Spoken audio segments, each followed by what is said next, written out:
So welcome to your astrology for the week ahead with Attune to the Moon. My name is Jana, and we also have Nadia here. We're a team. We're like a tag team. We were discussing last week how we see the astrology in such a different way, although we are informed by similar things. How I see like this grander story playing out, and Nadia sees the like personal pleasure illumination. And so today what we're going to do is I'm going to give you the week ahead, and then Nadia is actually going to give you some information about the eclipse for the signs. So I think that will be more fun. So this week is actually really interesting in the astrology. There's not a ton happening, but the things that are happening are massive. Like, they are massive. We have the new moon solar eclipse on Thursday, and we also have the sun Kazemi, which means Mercury Kazemi, which means it's right tucked in with the sun. And so Mercury is tucked in with the eclipse. So we're not only just resetting our communication patterns, but we're also changing our perspectives on things. And so the more I looked into this, the more I read and researched and just kind of looked at what was going on in current events as well, to see like where evidence of the astrology is being shown. The only thing that I can really think of that's like sage advice or sage wisdom for this Gemini solar eclipse, sun conjunct Mercury at the same time, is to make your mind as open as a cloudless sky, like to that kind of expanse, that kind of vastness, that kind of like just this forever open plain, and everything is invited into that open sky. Because right now we're looking through the window of the skyscraper, and a lot of people, and the way that we're holding perspectives is like that little sliver of the sky that you can see when you crank your head out between two skyscrapers and you get this little view of the sky. You don't get to see the whole sky. And it's becoming increasingly problematic for our community mental health, and the way that we relate to each other, especially as some communities are opening up and some communities are staying closed, and everybody's relationship with this change is different. Like, we all have such a unique perspective on what is reality, what is true, what is going on. And when we now start to come together and then butt heads, like, I've been so fascinated watching these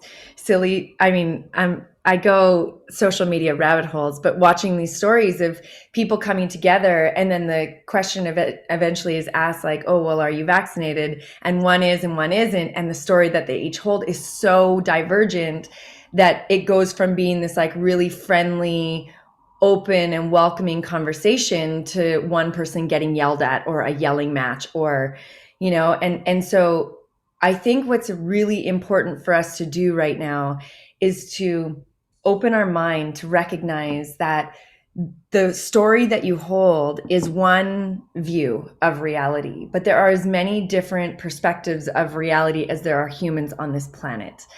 And the more stuck we are in our view and afraid of everything outside of that, or judging or wronging or dividing everything outside of your narrow view, that's where the problem lies. That's where we're running into trouble.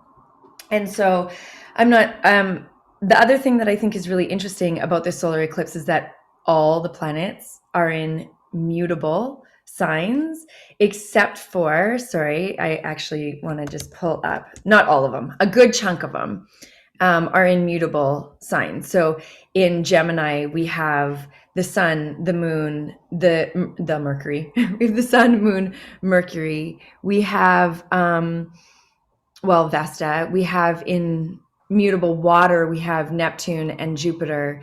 We have Juno in mutable fire. We do have some fixed energy, and they're heavy hitters, and I'll get to this a little bit more later in this conversation, but we have Saturn and Uranus in fixed signs. And then we have a little bit of cardinal with Venus and Mars and Pluto. So we have more mutable in the sky than we do the rest. And the personal planets in the mutable signs are asking our minds to change. We're being asked to like see from another angle, or you don't have to adopt it, but can you listen to it? Are you allowing new information in? Are you able to sit with the enemy? I say in quotes, right? Like, are you able to sit with the enemy without it turning into a fight? Or can you allow curiosity and interest and openness to let something permeate? You know, like even like Nadia and I have differing views on so many things, and I won't get into the details of that at all. But what I love about the relationship that Nadia and I have is that we can sit in our different viewpoints and hear each other. And like, I have to say that I learn more about the other perspective simply by listening to somebody from a different perspective with a loving, open heart, where I'm actually hearing them. Like when I actually hear Nadia, I'm not prepping my rebuttal. I'm not ready to jump on something else. And so this is the biggest thing for this eclipse. And when you get into it a little deeper, it's like the smashing of your perspective, like a radical change in reality. And of course, I always like to look to what's happening in current events. And depending on what news source you're listening to, we have all these emails coming out from Dr. Fauci that are confirming some conspiracy theories and validating other things. And, you know, a lot of the conspiracy theorists are like, hey, I'm kind of running out of conspiracy theories. You got any more for me? Because they're all being validated as true. And then the people that are like super anti-conspiracy theory aren't even looking at that information and are still sitting where they're sitting. And then there's the people in the middle that are like, I just not really bought into any of it, you know, like it's all lies. It's all a show. And personally, that's where I sit at this, where I've tried to sit for as long as I can remember in this whole pandemic, is like to detach myself emotionally from every potential perspective so that I can see each one more clearly. And what I've noticed is that every different story that I go into, or any different like group of society that I go into, has some stuff that I'm like, that's a really good point. And then I'm like, and you're crazy. That's not true at all. Like, you know, and I still go in with my little judgments. I'm like, I'll take that. I'll take that. That's garbage. I trust you. Yeah, I like that. I feel you on that one. And it allows me to sift through. And so I feel like I have zero affiliation with anything because I'm going with what feels right here, you know? And at the same time, choosing not to try and guide anybody other than to say, open your mind. I'm not saying this is true. You should do this. You shouldn't do this. All I'm saying is open your mind, let your perspective broaden, take in new information. So there's a couple really interesting things that happen after this eclipse. Okay. So on Friday, we have Mars moving into Leo, and I know Nadia is going to do some amazing write-ups for that on our Instagram.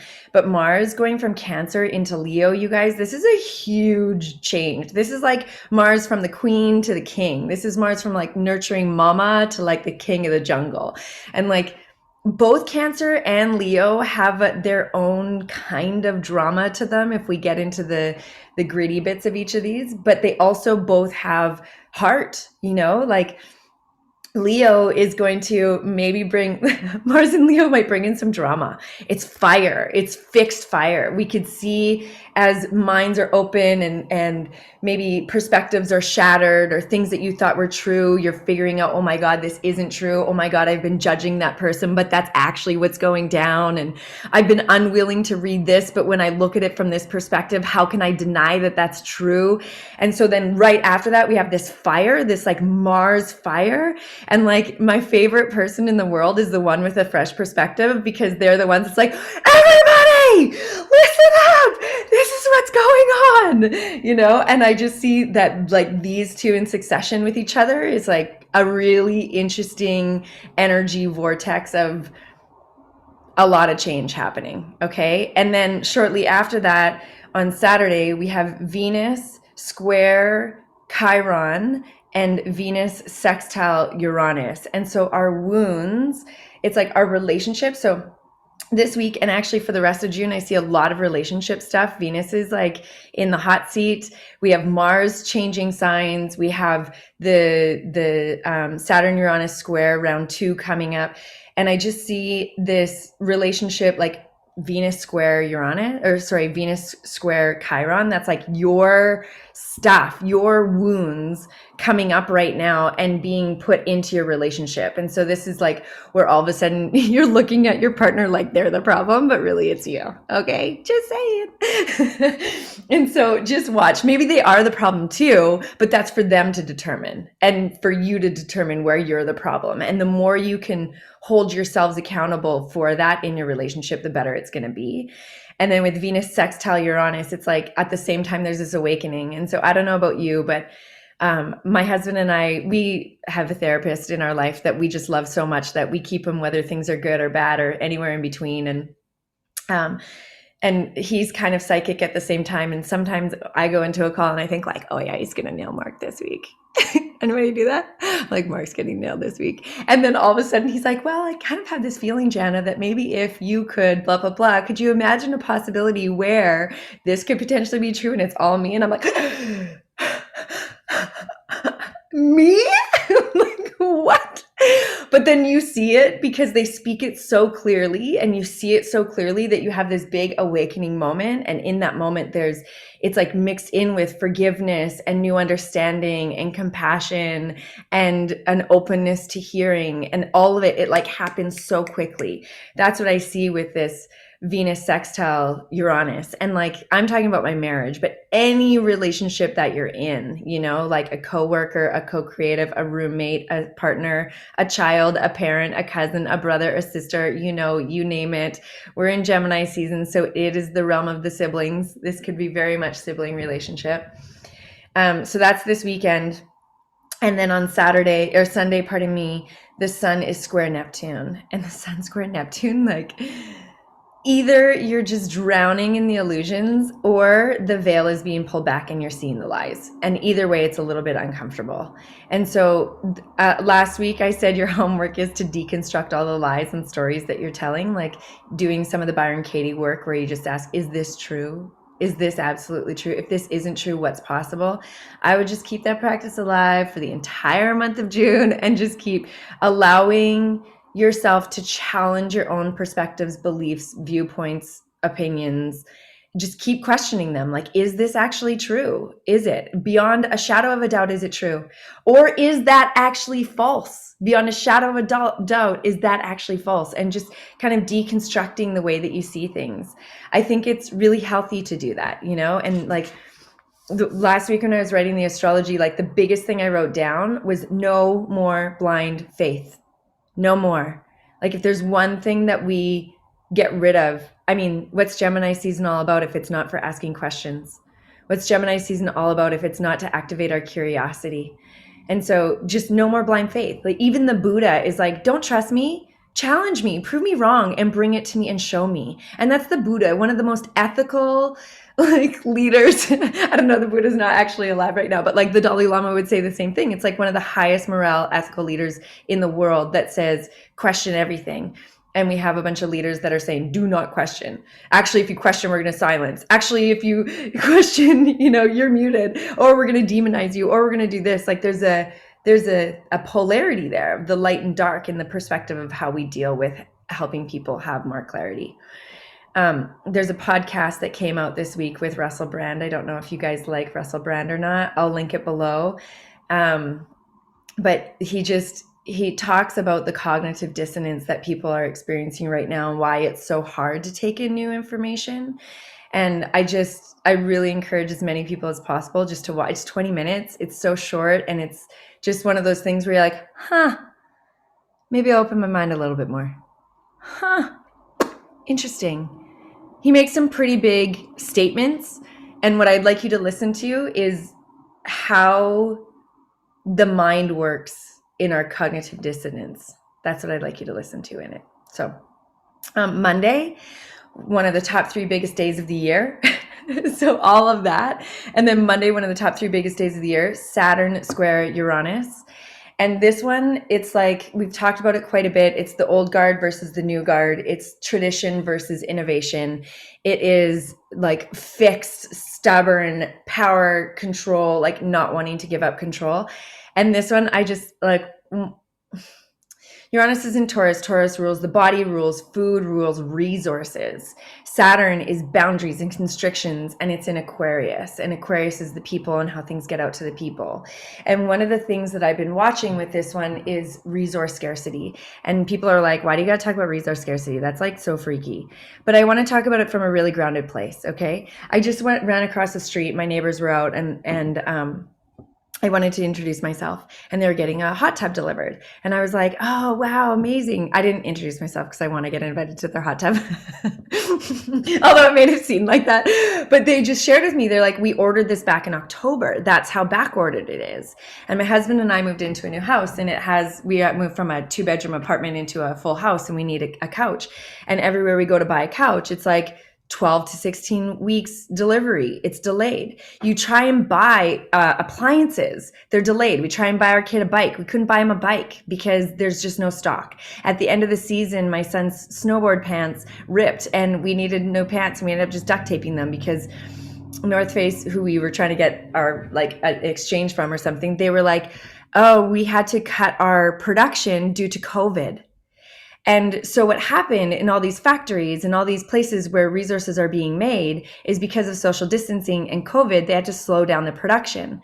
But then at the same time, people are spending all this time at home and they're getting outdoors and they're doing all of these things. And so they're buying more. They're not spending money on travel. Not everybody lost their job, there's still lots of money moving around, but you can't buy things new, or at least not right away. I mean, some things you can, but when you look at some of the things that aren't available, it's really interesting. Like, oh, there is a shortage of resources. There is a shortage of supply. Then we also have going on in the media, they're talking about these cyber attacks on like the oil and gas world and on different organization of supply chains. And we have shipping containers being stuck and like different ways that resources are being slowed down in their distribution or in their production. And this Saturn square Uranus is saying like, hey, watch out. You might not like be able to have access to the resources the way that you would necessarily be used to. And so I think these are things for us to be really paying attention to. And it's not like we need to go out and panic and be like, oh my God, I got to buy like 50 pounds of rice and 20 pounds of beans just in case, and need to get a water thing. Like maybe not though. Maybe it can be a lot more quiet. Maybe it can be a shift of our perspective. Like, what do we really need? Do I really need the hot tub, or do I really need the whatever, and how can we recycle our resources? How can we actually look at our consumption and maybe look at this whole thing that's happening where I live anyways?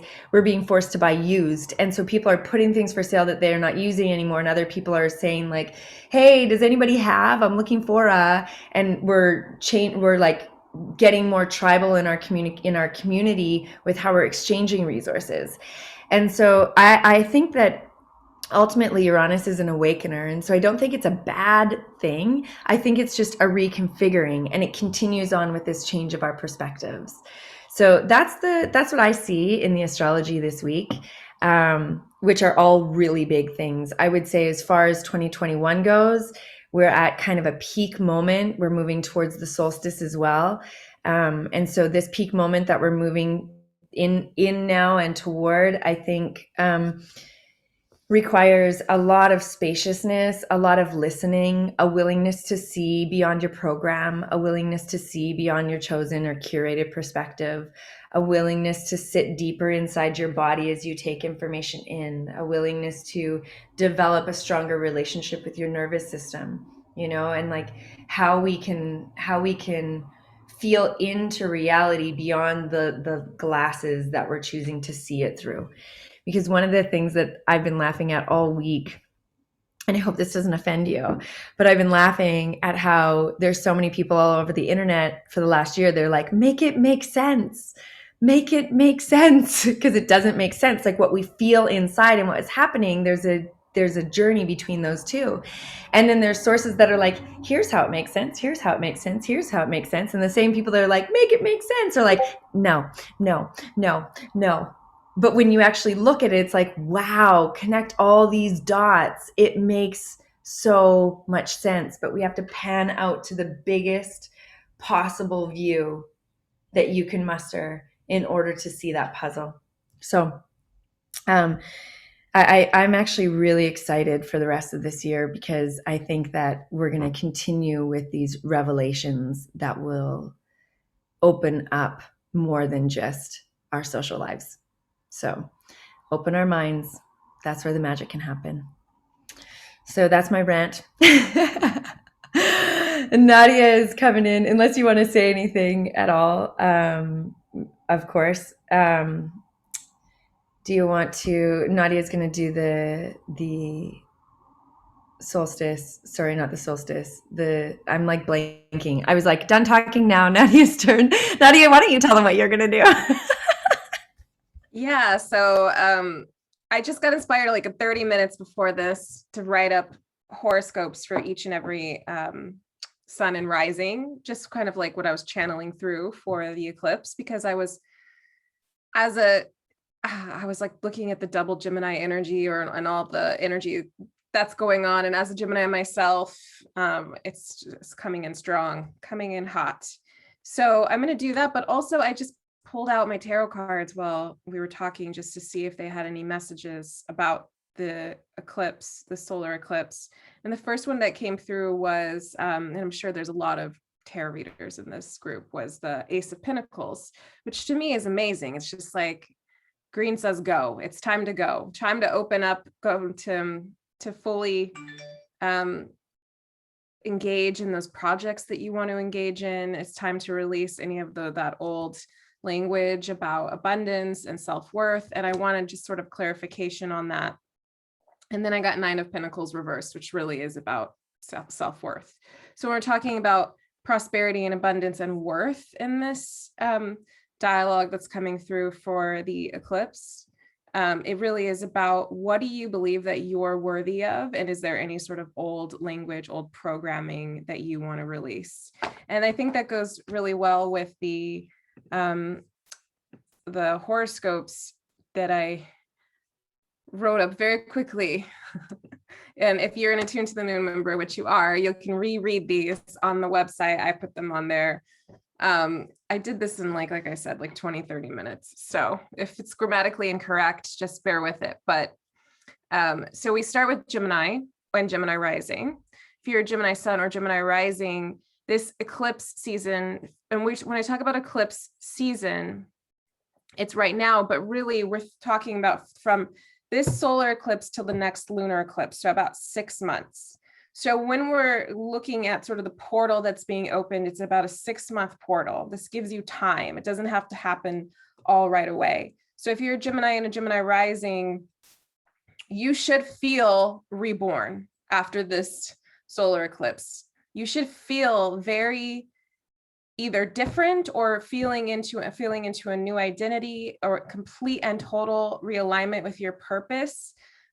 This for Geminis and Gemini Rising, this eclipse is magical, it's special, it's powerful, and it's mostly positive, right? If your life is going great, it will probably get better. You're reconnecting to an old version of yourself that you loved, or just, who knows, finding that new version of yourself and deciding that's your old version, because that's what Geminis do. We're very mutable that way. If you're Taurus or Taurus rising, this actually emphasizes what came through with those cards, which is working on your self-worth and self-esteem. In the next 6 months, you want to watch where your money goes, how you're spending money. But also, it's really important for you to work a job that makes you feel good about yourself and makes you feel like you're doing something positive. It's not just about the money here. It's about how you make the money, right? And there's this element, because this eclipse is in during the retrograde and during Mercury retrograde, of reconnecting back to something. So at the very end of this, I'm going to give you what you may be reconnecting back to, which is you may be reconnecting back to an old job or an employer that you loved, right? So then we have Aries and Aries rising. Your brain will be on fire during this next 6 months. You might want to learn something new, write something, create something, work on your mental health, develop even more awareness around common sense, something that I think we all need, but Aries are very impetuous, very spontaneous, and probably common sense is going to be a big part of the equation here. But you also might feel like reconnecting to an old way of thinking that you loved, or even on a more literal level, like a high school friend or something, someone that reminds you of the possibility of the way you used to think or the way that you used to be.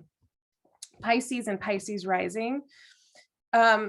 This is one of the harder, Pisces and Pisces Rising is a little bit harder eclipse season for them. And you may have noticed that as a Pisces or Pisces Rising, maybe some emotions and feelings have been coming through that have been a little bit more, intense than usual, although Pisces is very emotional anyways. But this Pisces, this eclipse season is going to be centered around family, what family means to you, maybe uncovering old childhood wounds and actively working to heal them, which is never easy work, but this is your time to do that.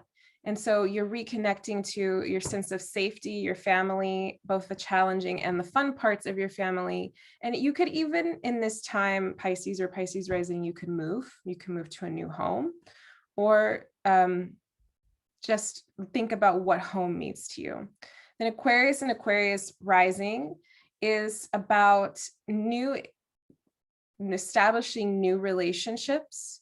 You might be having a lot of fun, a lot of healthy competition. If you're a creative person, you're going to be working on more creative projects. If you're trying to have a baby, this is a good time to keep trying. You might, if you're single, this is a great time for dating.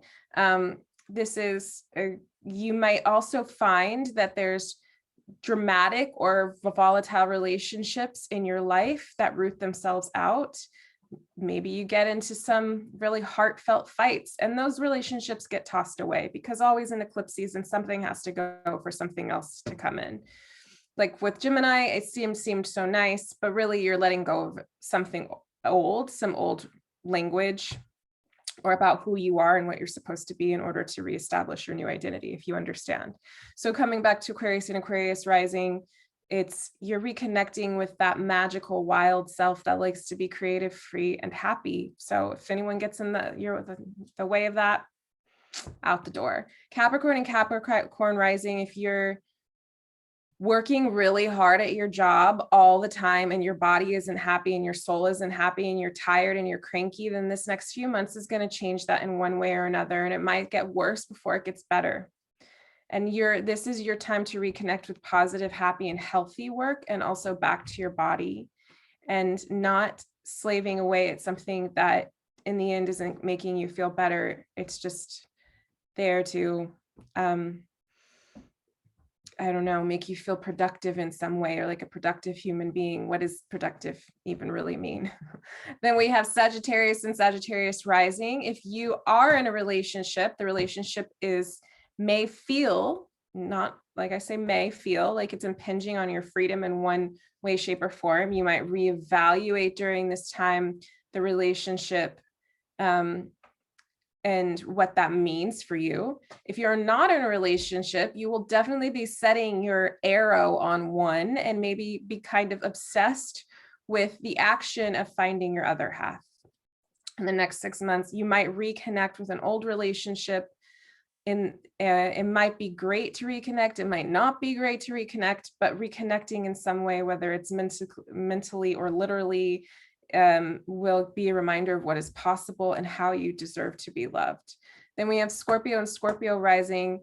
It's going through the 8th house, which is perfect for Scorpio, actually. Really hard to say sometimes with the 8th house rising transits, because there's always going to be a tinge of mystery there. But in Scorpiotic energy loves that. You will continue to work on your shadow, maybe get to deeper depths with your shadow. Maybe you're going to notice more bad things, but if any sign can handle that, it's Scorpio. And I think this is like about cleaning house a little bit, cleaning up some of that shadow that's going on there, and then noticing how you might be dwelling sometimes. Maybe you need to stick your head out into the sunshine sometimes. change and shift your perspective. So reconnecting with the old shadows and ghosts might be nice for a while to clean some stuff up, but make sure you bring a flashlight. Make sure you bring a flashlight. It's not all doom and gloom there. You're doing good work. Libra and Libra rising, if you aren't living in integrity with yourself and your beliefs, you might be smacked with the cold, hard truth by someone who will question your ethics and beliefs. This one came the clearest to me, this one here. You will have to learn how to speak in a way that feels integrous to you, because then it might, like I said, people will get confused. They will be confused on what you believe. And the more people are confused, if you try to people please them, the more that they won't understand. And then they'll make up a story about what it is you're actually trying to say. So this is a good time to get a teacher or someone who helps to focus you, who helps to focus how you're conveying yourself and what you believe in, so that you can be and feel solid in what you believe in. And it's also a good time to reconnect to your spiritual nature, the part of yourself that you love so much that brought you on this path in the first place. Virgo and Virgo rising, the world really wants you to be successful right now, but then you'll be wondering in the next 6 months if you really want yourself to be successful, because you might be trying to be too perfectionist.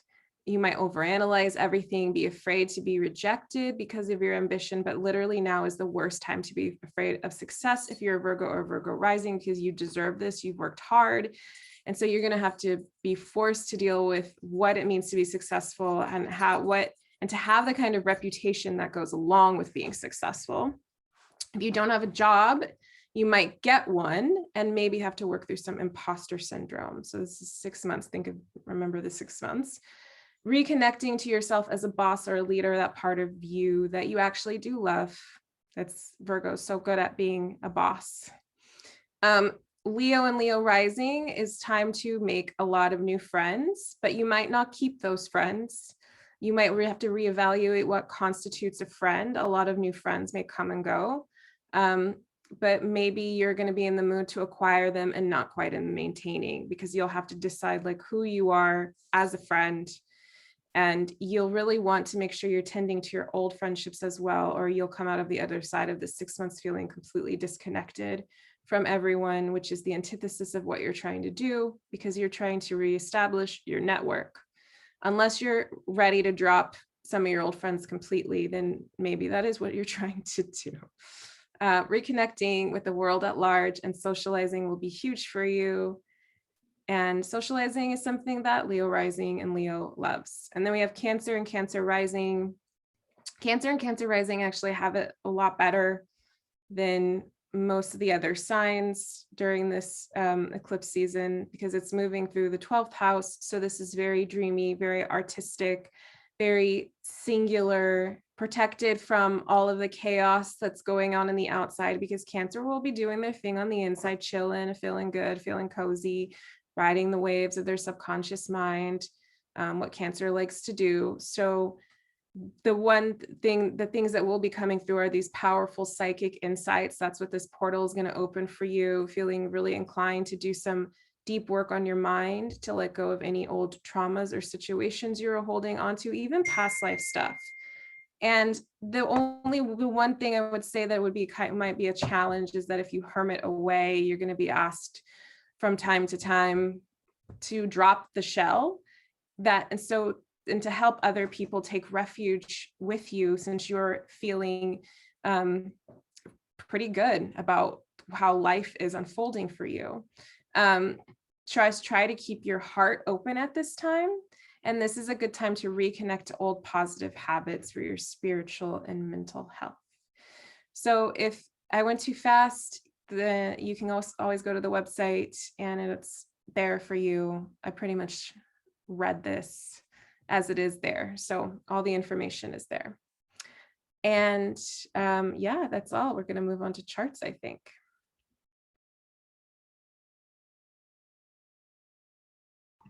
Okay, so for anybody who's joining us on YouTube, if you come to this live, you can register at attunetothemoon.com and join us for this class where everybody who's here live had the opportunity to submit their chart with a question, and we do mini readings. So we'll catch you next week, though. Thank you.